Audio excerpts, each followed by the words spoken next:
cuán maduros somos, cuán guiados por el Espíritu somos al encontrar el punto donde se pierde el gozo. Entonces la amargura, el negativismo, el espíritu crítico, el mal humor comienzan a infiltrarse y apoderarse de tu vida. Es importante recordar que el gozo, que es muy diferente a la alegría, ya lo explicamos anteriormente, el gozo es un fruto del Espíritu. El gozo que tienen los cristianos no es dependiente de las circunstancias. Ese gozo depende de nuestra relación con Cristo.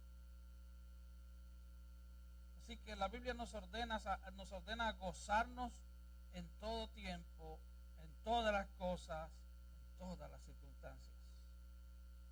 Y viendo eso como punto de partida, podríamos decir entonces que no debería haber ningún punto en la vida de un creyente donde el gozo se pierda. Por el mal humor, por la amargura, por el negativismo, o debido a algunas cosas que no son como no nos gustaría que fueran. Porque si tu gozo depende de que las cosas sean como tú quieres que sean, tú nunca vas a tener gozo.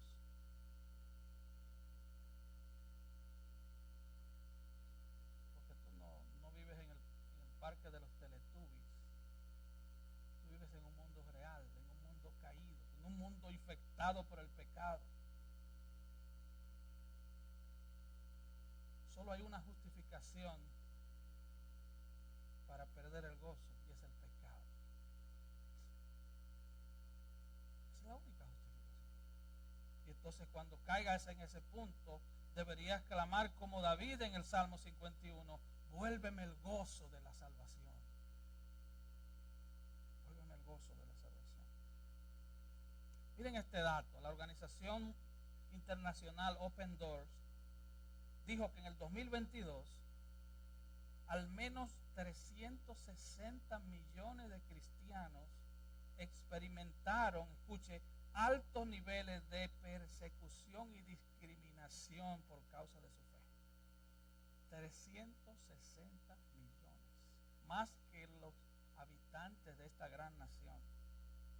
Y esa misma organización estimó que en ese año cerca de 6,000 cristianos fueron asesinados por causa de su fe. Ahora bien, en esta carta y en este texto vemos que Pablo conocía muy bien su llamado. Él conocía su llamado, así como cada creyente debería conocer su llamado. Veamos Hechos 9:15. Porque instrumento escogido me es este para llevar mi nombre en presencia de los gentiles y de reyes y de los hijos de Israel, porque yo le mostraré cuánto le es necesario padecer por mi nombre. Así que el sufrimiento era parte del llamado de Pablo y es parte de nuestro llamado también. Debemos entender eso, debemos tener una correcta teología del sufrimiento. Primera de Pedro 2:19 dice, si alguno a causa de la conciencia delante de Dios sufre molestias padeciendo injustamente, ¿qué gloria es? Si pecando sois abofeteados y lo soportáis. Mas si haciendo lo bueno sufrís y lo soportáis, esto ciertamente es aprobado delante de Dios. Pues para esto fuisteis llamados, porque también Cristo padeció por nosotros, dejándonos ejemplo para que sigáis sus pisadas. Ahora recordemos brevemente en cuáles circunstancias se encontraba Pablo mientras escribía la carta del gozo. Él estaba preso en Roma. Durante varios años él había anhelado ir a Roma. Podemos ver eso en Romanos 1:9 al 15. Y en el capítulo 15 él recuerda, dice, por esta causa me he visto impedido muchas veces de ir a vosotros, pero él quería ir a Roma. Él le dijo, cuando vaya a España, después de mi viaje a España, si Dios me lo permite, iré a Roma. Pero él estaba preso cuando escribió esta carta. Y Romanos 1:10 él dijo, espero tener un viaje próspero para ir a vosotros.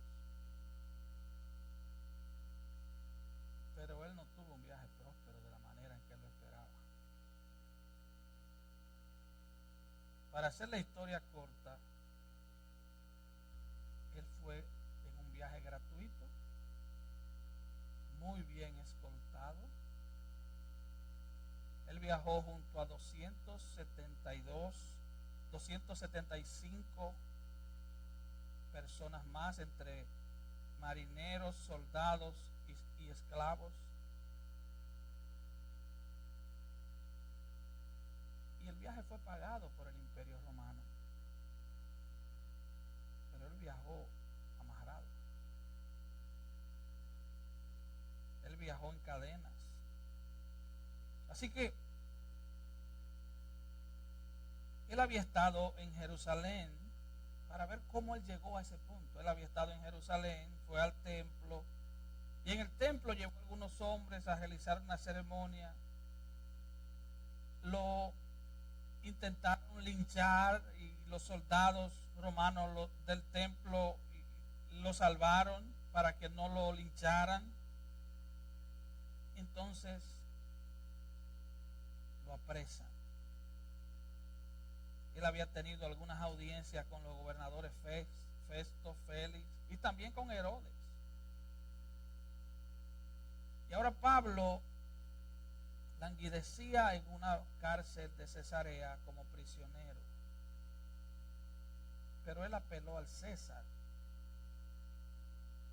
Él apeló al César porque él se dio cuenta que si era juzgado en Jerusalén, obviamente lo iban a condenar, pero él quería ir a Roma.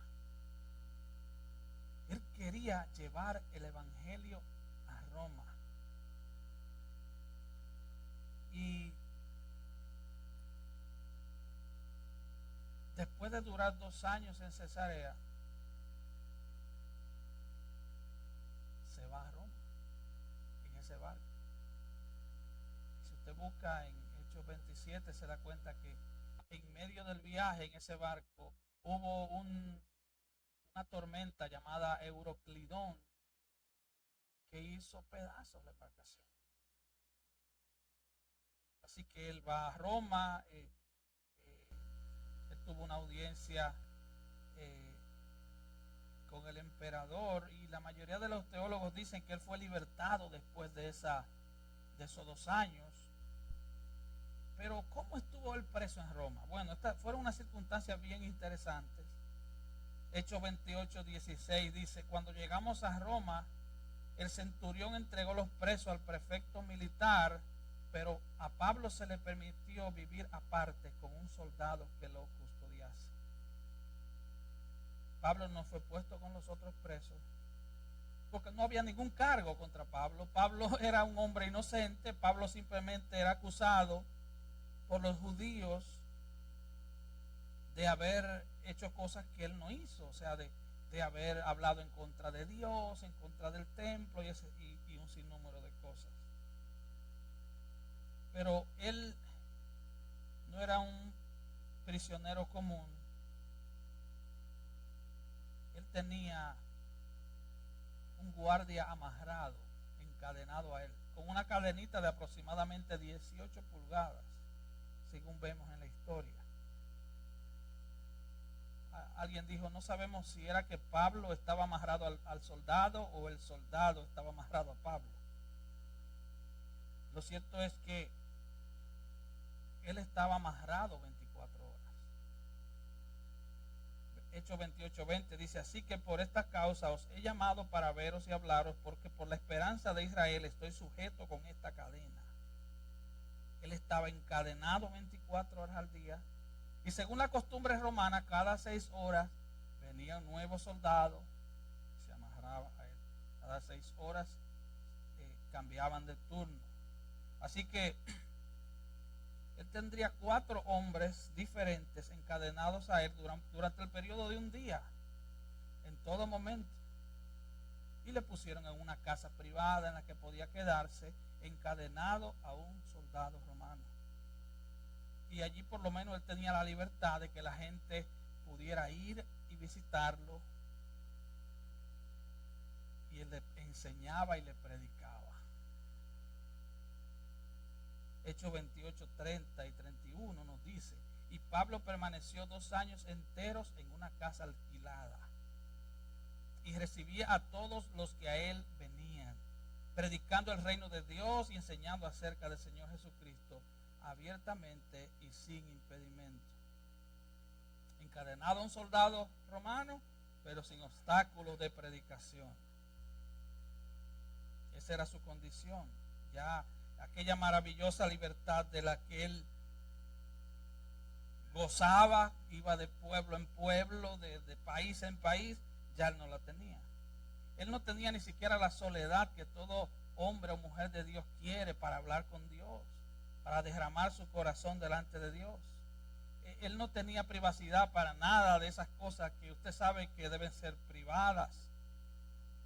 Él no tenía privacidad. Él dormía encadenado, escribía encadenado, comía encadenado. Pero algo importante, él oraba encadenado. Él adoraba a su Dios encadenado.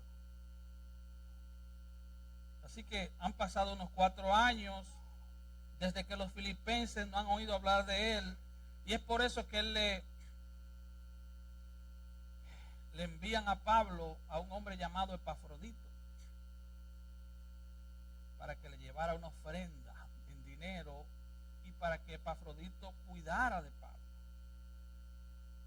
Y ellos querían saber 2 cosas. Ellos querían saber cuál era la condición física, espiritual de Pablo, y ellos querían saber cómo crecía el evangelio, cómo estaba el evangelio ahora que él estaba preso. Entonces, Filipenses, esta carta, como dijimos al principio de esta serie, está escrita para eso, para mostrarnos cómo este hombre, Epafrodito, va a investigar la condición de Pablo y se encuentra de manera extraña con un hombre rebosante de gozo. Rebosante de gozo. Y ese es el tema, el gozo. Pablo, si usted estudia la Biblia, Pablo era una de las gentes que más razones hubiera tenido para quejarse. A los 21 años ya él tenía como 2 doctorados de Harvard. Era un hombre con un altísimo respeto en su nación. Era un hombre con poder político y poder militar en su nación. Sin embargo, él no plantea ninguna queja. Vemos como en Hechos 7, él estaba a los pies de aquel hombre llamado Esteban. Cuando Esteban era apedreado, ahí estaba Pablo supervisando la matanza de un cristiano, de un líder. Porque Pablo, su profesión había sido, su oficio había sido perseguir cristianos. 2 capítulos después, en Hechos 9, vemos a un Pablo derribado de su cabalgadura y el Señor se le aparece. Y Pablo lo deja todo por Cristo. Pero en Pablo no ha habido la primera señal de queja.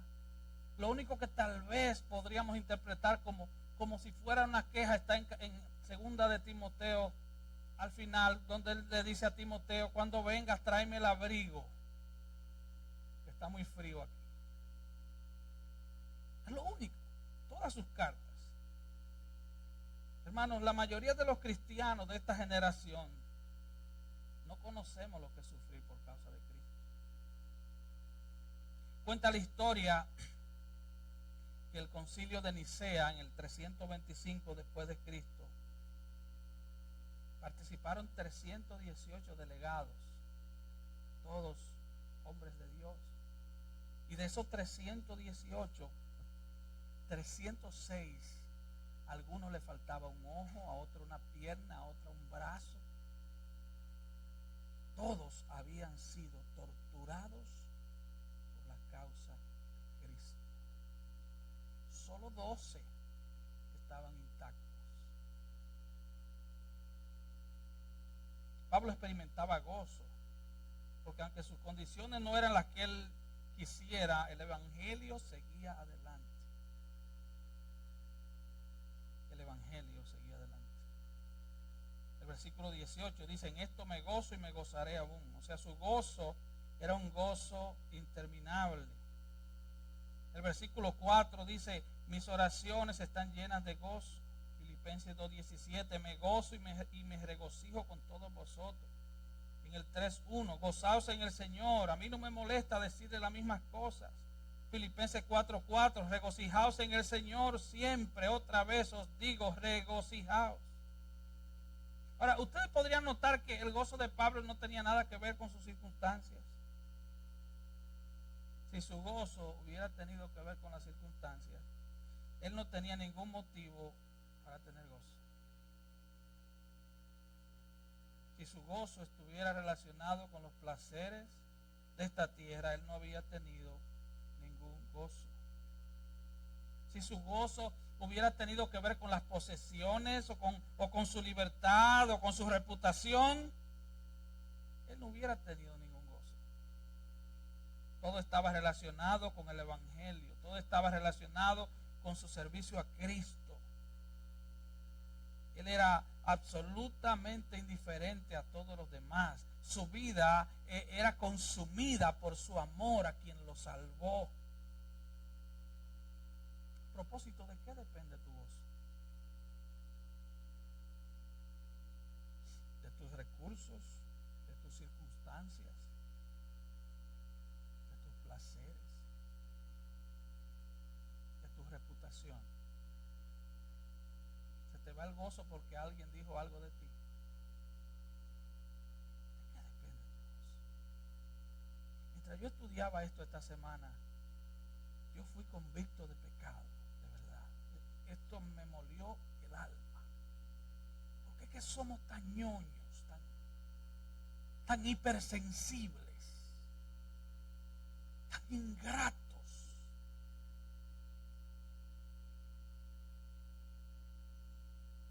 Y Pablo habla en estos versículos del gozo indescriptible de servir a Cristo. Filipenses 1:12: quiero que sepan. Oiga cómo él comienza. Él dice: estoy un poco alegre a veces, y tú sabes, a veces tengo comodidad. Cuando me pasan una cremita en la muñeca, porque esta caleta. No. Quiero que sepan que las cosas que me han sucedido han redundado más bien para el progreso del evangelio. Él comienza diciendo: quiero que sepan. O sea, es algo importante. Podríamos decir, el evangelio está cerrado porque Pablo está encadenado. El ministerio está débil y la predicación está casi en cero. Pero él dice: no, quiero que sepan que esto que me está sucediendo ha redundado para el progreso del evangelio. Quiero que sepa que mis circunstancias han resultado para el bien del evangelio. ¿Sabe lo que le está diciendo? En otras palabras, Dios tiene un plan mejor. Dios tiene un plan mejor. Eso es lo que le está diciendo. El progreso del evangelio era la pasión de Pablo. Era su pasión. ¿Cuál es tu pasión por la que tú vives? ¿Qué es lo que te impulsa a vivir? ¿Qué es lo que absorbe tus energías? ¿Qué es lo que absorbe tu tiempo? ¿Qué es lo que domina tu pensamiento? ¿Qué domina tu lectura? ¿Qué es lo que hace que tu vida funcione?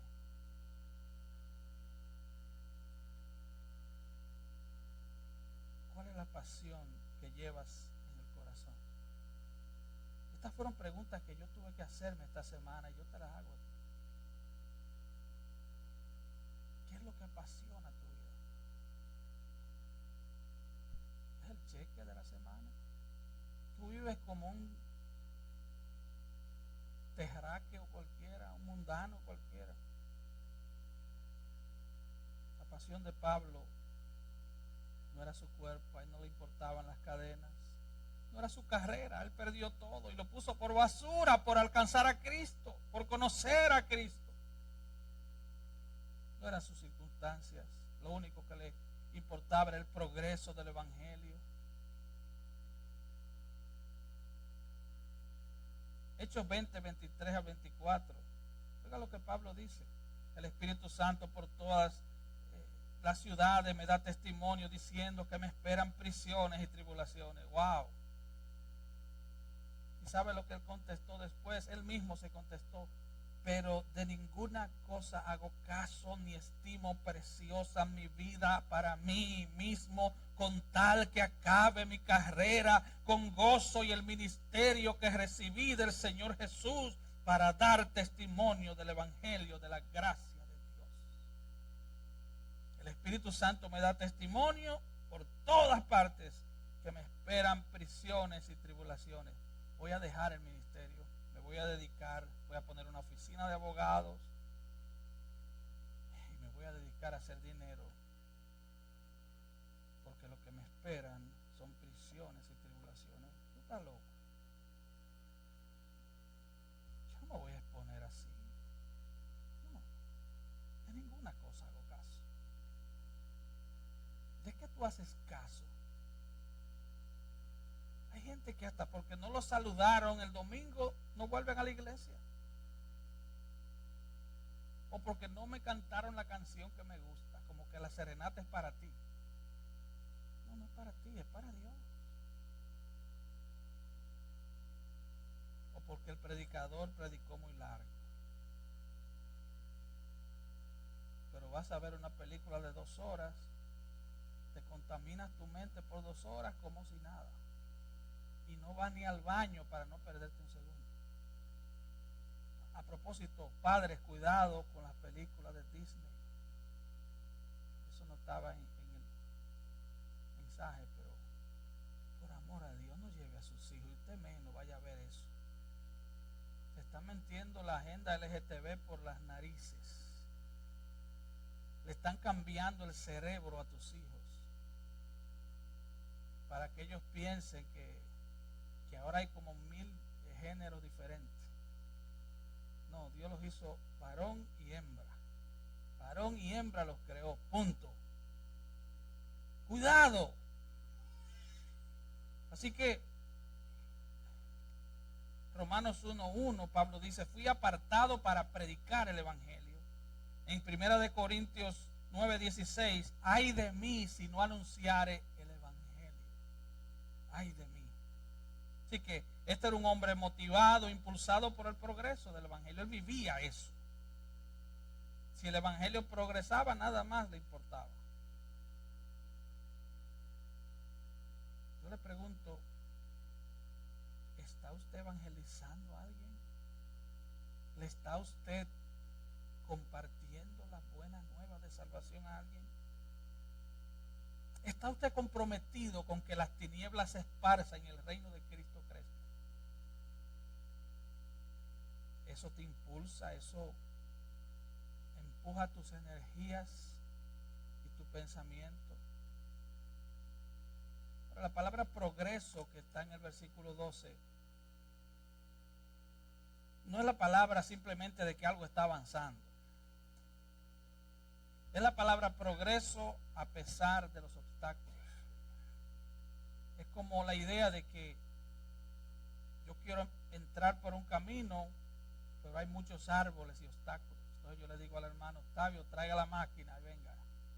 Entonces él comienza a cortar árboles y comenzamos a entrar por la calle porque estamos cruzando y quitando obstáculos. Esa palabra progreso da esa idea.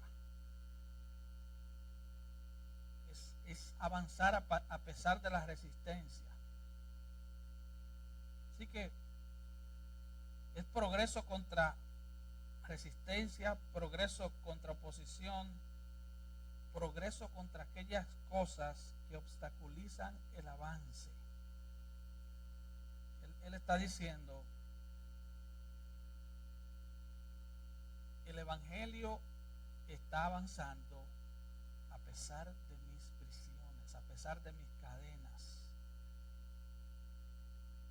Hendrickson dijo, las piedras de tropiezo puestas por Satanás para obstaculizar y detener la marcha del Evangelio se convirtieron en escalones hacia una mejor comprensión de la verdad redentora y hacia una mayor valentía al defenderla. El progreso del Evangelio. El Evangelio es el mensaje de salvación. Eso es, sencillamente eso. Cuenta la historia que John Bunyan, el autor de este libro, El progreso del peregrino, antes de escribir este clásico de la literatura cristiana, era conocido como un gran predicador. Y por la causa de Cristo lo encerraron en la cárcel de Bedford, Inglaterra, para silenciarlo. ¿Sabe lo que hizo John Bunyan? Comenzó a predicar a alta voz desde la cárcel. La gente se acercaba a la cárcel todos los días para escuchar sus sermones. Entonces un día las autoridades se cansaron de eso, lo metieron en una cárcel solitaria, y entonces John Bunyan se deprimió. ¿Eso fue lo que pasó? No. Entonces John Bunyan escribió El progreso del peregrino. Uno de los libros más vendidos y traducidos en idiomas que usted ni se imagina. Él comenzó a predicar a través de un libro. Así que eso pasó con Pablo. Pensaron que podían silenciar al predicador, pero lo que le dieron fue la oportunidad de hacer cosas impensables. Porque no, cuando estamos bajo tribulación y prueba, es que realmente somos productivos.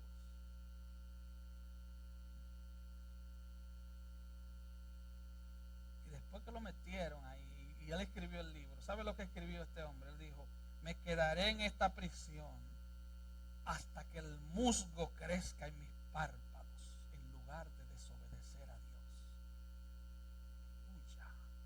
Hasta que las algas marinas llenen mis párpados, yo obedeceré a Dios, pero seguiré aquí preso. Hermano, Jesucristo fue asesinado como un delincuente porque querían encerrar su mensaje, pero esa muerte destruyó la muerte, destruyó el reinado del pecado, y entonces él destruye a Satanás muriendo, y al resucitar conquista salvación para todos aquellos que en él creen. Ese es el ejemplo. Él murió en debilidad, pero resucitó con poder. La iglesia primitiva fue perseguida. La amenaza de muerte dispersó la iglesia, y la iglesia fue entonces y evangelizó a donde quiera que iba. Cada vez que perseguían, se iban, pero llevaban su mensaje. Y este es el caso de Pablo.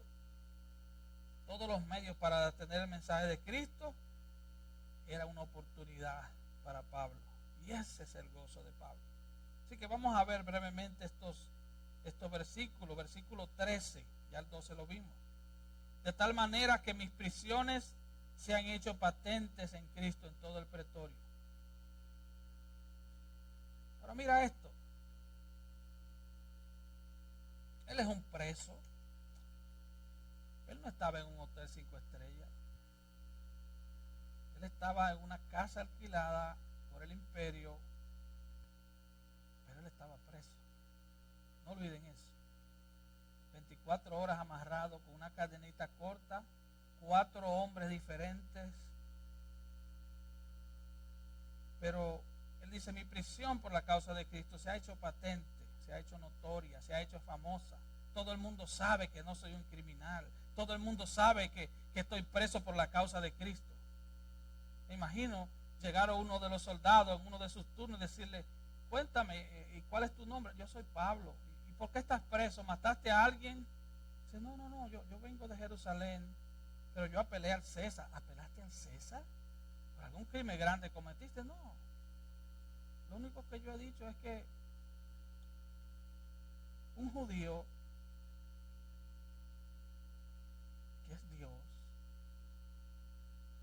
fue muerto en una cruz y resucitó al tercer día. Y está vivo y está sentado a la diestra del Padre. Imagina el soldado diciendo, ¿qué habrá fumado este? Entonces venía el otro soldado y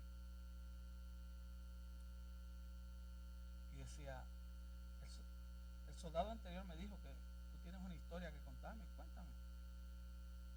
Y le volví y le decía lo mismo.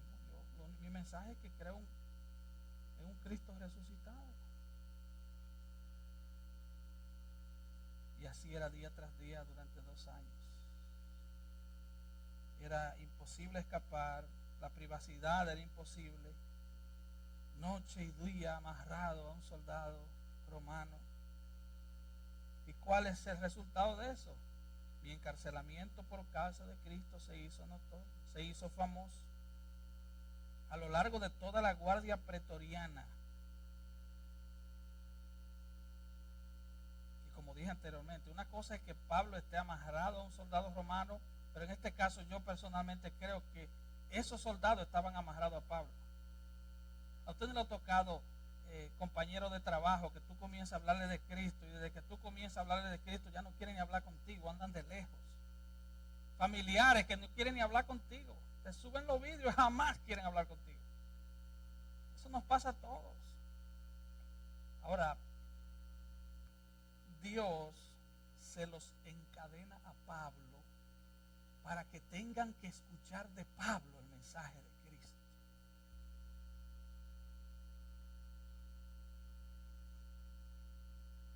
Me imagino que la iglesia de diferentes naciones estaban diciendo, orando, Señor, lleva el evangelio al imperio, lleva el evangelio a la casa del César, lleva el evangelio a Roma.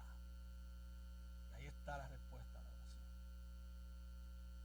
Me imagino, déjeme imaginarme que tal vez algunas madres de estos soldados ya se habían convertido a Cristo y estaban orando, Señor, trae a mi hijo a Cristo, tráelo a Cristo, envía a alguien, Señor, que le predique Cristo.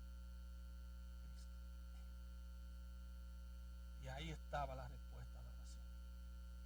Habían soldados amarrados al predicador.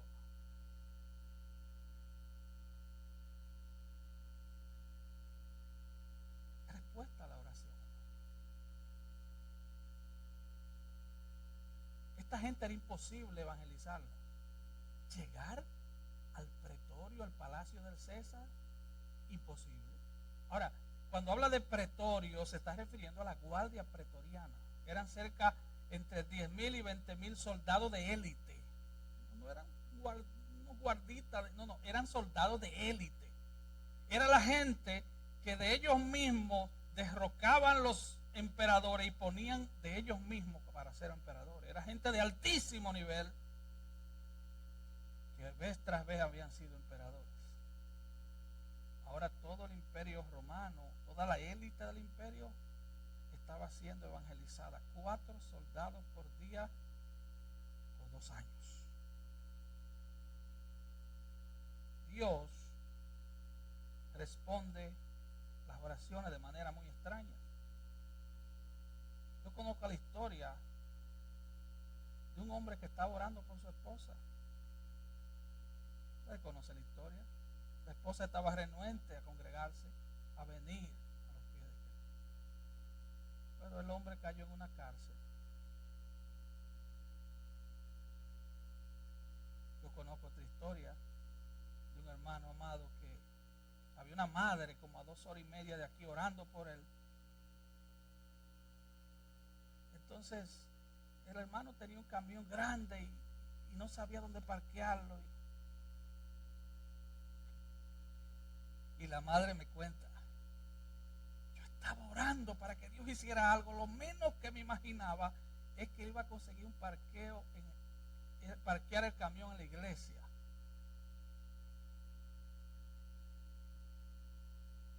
Dios muchas veces responde a la oración de forma muy extraña. Así que en su maravillosa sabiduría, Dios hizo cautiva a toda la guardia pretoriana. Era más poderosa que el servicio secreto americano. Porque estos no solo eran soldados de élite, sino que ellos eran los que mataban a los emperadores cuando se hartaban de ellos. Y de ellos mismos se levantaba otro. Entonces venían preso tras preso. Pero ellos no solo escuchaban el mensaje de Pablo, ellos veían el carácter de Pablo, la amabilidad de Pablo. Me imagino Pablo orando: Señor, te doy gracias por hacerme partícipe de los padecimientos de Cristo. Señor, te doy gracias por el privilegio de sufrir por ti. Te doy gracias. Estos guardias oyendo. Me imagino a Pablo en sus tiempos devocionales: usa mi vida, oh Señor, como la quieras tú, y que sea siempre mi canción, mi gloria eres tú.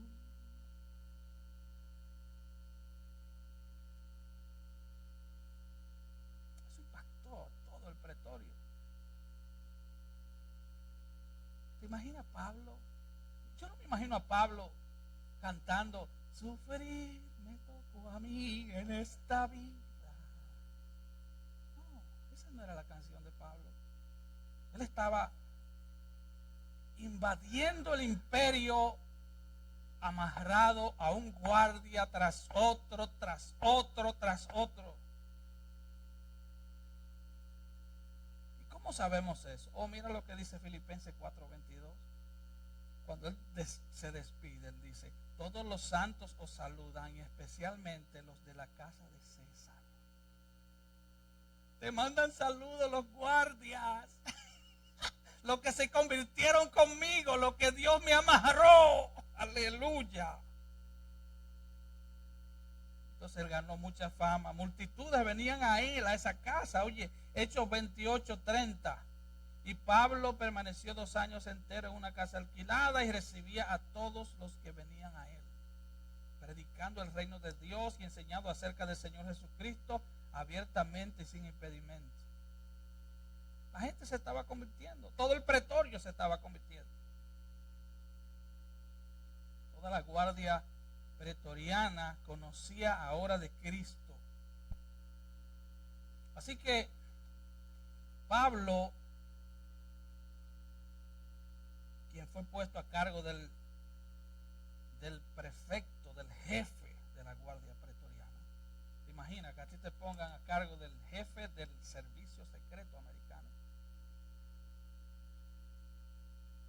Dicho sea de paso,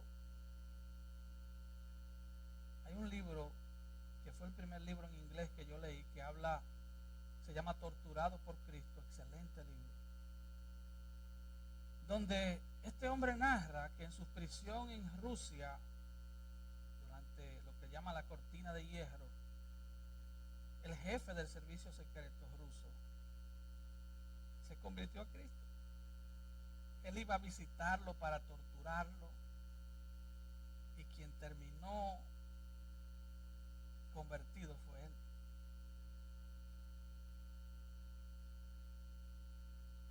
Ahora,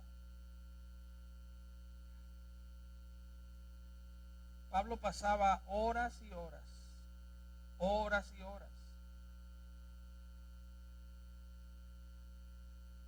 amarrado en guardia y predicando. Yo le hago una pregunta: ¿cuál es tu excusa para predicarle a alguien?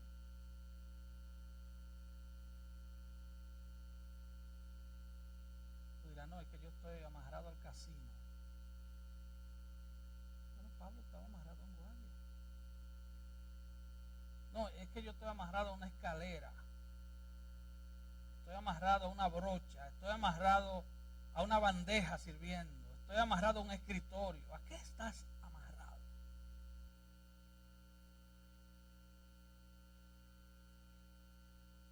Pablo estaba amarrado a un soldado. Y él le predicaba al soldado.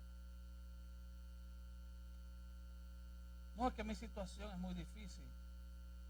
No hay situación más eficaz para predicar a Cristo que una situación difícil.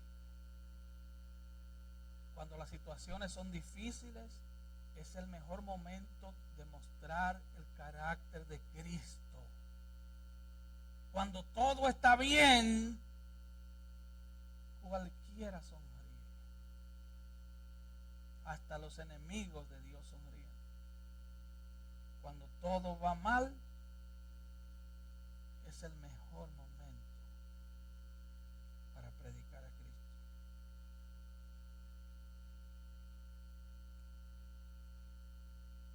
La gente dice, es terrible, es difícil testificar en mi trabajo. Todos son impíos. Qué bueno. Es ahí. Mi matrimonio es difícil. Es ahí donde hay que mostrar el carácter de Cristo. El lugar donde vivo, la familia. Si tú tuvieras una situación perfecta,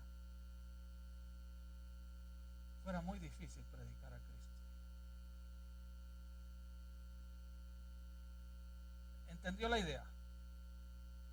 En una situación perfecta es muy difícil mostrar el carácter de Cristo. ¿Sabes? Porque te van a decir, tú siempre estás gozosa porque es que todo tu problema está resuelto. Pero cuando hay problemas es más fácil. Ahora el versículo 14, para ir aterrizando, dice: y la mayoría de los hermanos, cobrando ánimo en el Señor con mis prisiones, se atreven mucho más a hablar la palabra del Señor. La mayoría de los hermanos, cobrando ánimo en el Señor con mis prisiones, se atreven mucho más a hablar la palabra sin temor. El evangelio estaba siendo extendido fuera de la iglesia, pero el evangelio estaba progresando en la iglesia. La gente, los hermanos, la mayoría, dice, no todos, pero la mayoría dejaron la ñoñería. ¿Sabe? A nadie le gustan las pruebas, pero la iglesia perseguida es la iglesia que evangeliza. La iglesia perseguida es la iglesia que da frutos.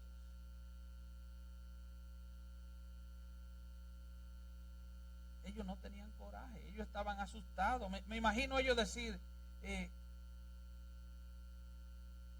no quiero ir a la cárcel, yo no quiero predicar a Cristo y que me lleven a la cárcel, yo no quiero predicar a Cristo y perder el trabajo.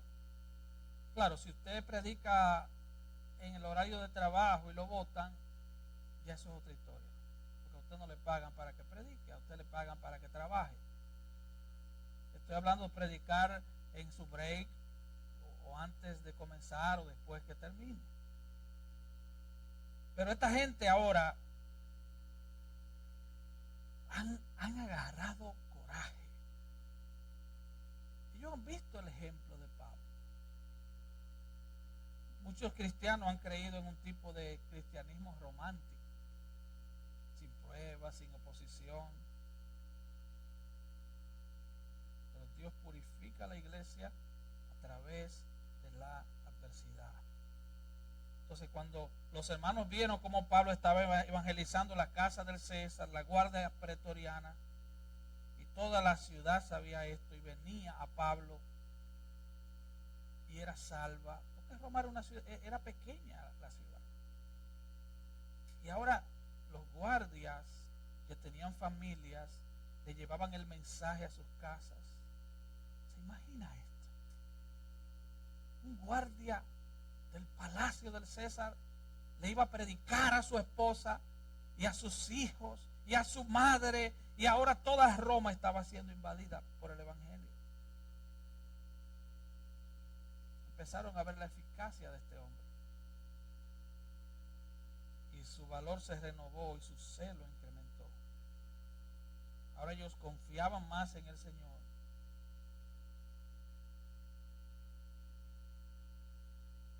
Porque ellos habían visto a un Pablo gozoso. Sus cadenas, en cierto sentido, se habían convertido en una línea de comunicación efectiva para estos soldados. Me imagino, y no me lo imagino, mucha gente venía a él, dice Hechos 28. Me imagino que después de cada grupo, los soldados le hacían preguntas. ¿Qué significa esto? ¿Por qué pasó esto? Y el maestro Pablo le explicaba. Y eso pasaba cada 6 horas. Cada 6 horas. Y ellos llevaron el mensaje al resto de la ciudad. Y de hecho al resto del mundo. Porque el imperio romano gobernaba el mundo de la época. Hermano, hermana, y con esto concluyo. El sufrimiento por el que estés pasando es una oportunidad.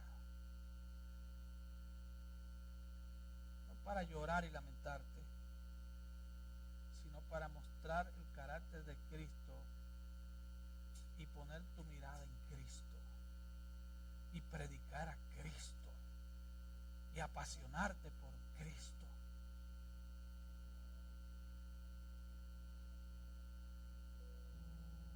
Cuenta la historia de una niña como de 12 años, 12, 13 años. Su madre tenía unas quemaduras horribles en sus brazos. Esto lo escuché de un pastor que lo contó. Y su hija se avergonzaba de su madre. Entonces su madre siempre andaba con una ropa larga que cubría sus brazos. Aún a calores extremos, sus brazos estaban cubiertos. Pero un día ella fue a un supermercado, ellas fueron al supermercado, y cuando ella fue a pagar, se le descubrieron los brazos. Y la hija se puso a llorar y salió avergonzada de aquel del supermercado. Y se fue a la casa a llorar. Cuando llegaron a la casa, que la hija se calmó, su madre le dijo: quiero contarte una historia. Cuando tú eras una bebé, hubo un incendio que comenzó en tu habitación.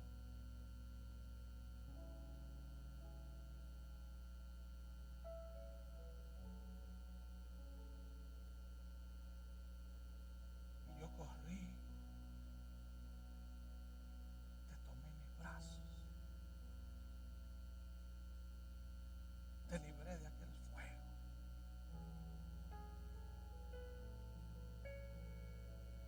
Y yo, mis brazos se desfiguraron.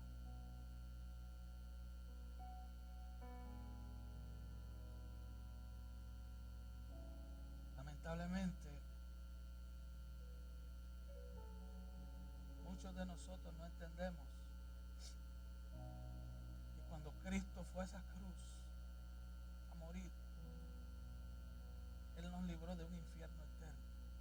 Se nos olvida eso. Y por eso nos avergonzamos de Cristo en el trabajo. Por eso nos avergonzamos de Cristo en la escuela.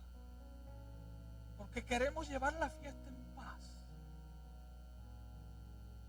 Porque queremos estar bien con la cultura. Y nos avergonzamos de Cristo. La única diferencia entre esta madre y Cristo es que Cristo nunca pecó. Y la única diferencia entre esas llamas es que las del infierno son eternas. No te avergüences de Cristo.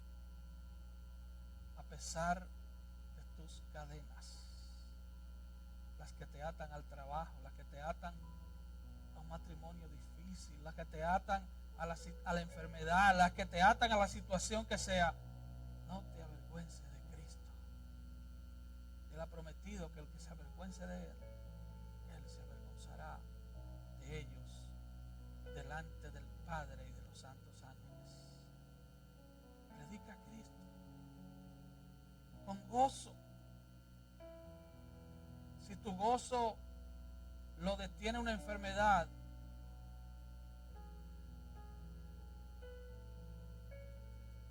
entonces tú amas más tu cuerpo que a Cristo.